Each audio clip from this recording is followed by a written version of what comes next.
దేవుడు నిన్ను ఉద్దేశించింది నరకాగ్నికి కాదు. దేవుడిని ఉద్దేశించింది నాశనానికి కాదు. దేవుడిని ఉద్దేశించింది శపించబట్టానికి కాదు. దేవుడిని ఉద్దేశించింది ప్రశాంతత లేకుండా జీవించడానికి కాదు. దేవుడిని ఉద్దేశించింది నెమ్మది లేకుండా బ్రతకడానికి కాదు. దేవుని ఆలోచనలు సమాధానకరమైనవి. హల్లెలూయా. దేవుని ఆలోచనలు ఆశీర్వాదకరమైనవి. అందుకనే మనిషిని సృజించిన దేవుడు మనిషిని ఆశీర్వదించడానికి ఇష్టపడ్డాడు.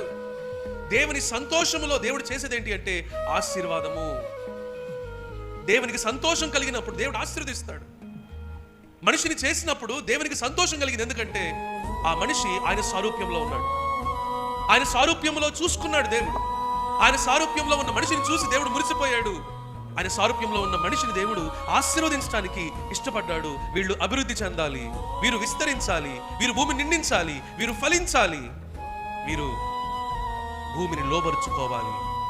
హల్లెలూయా.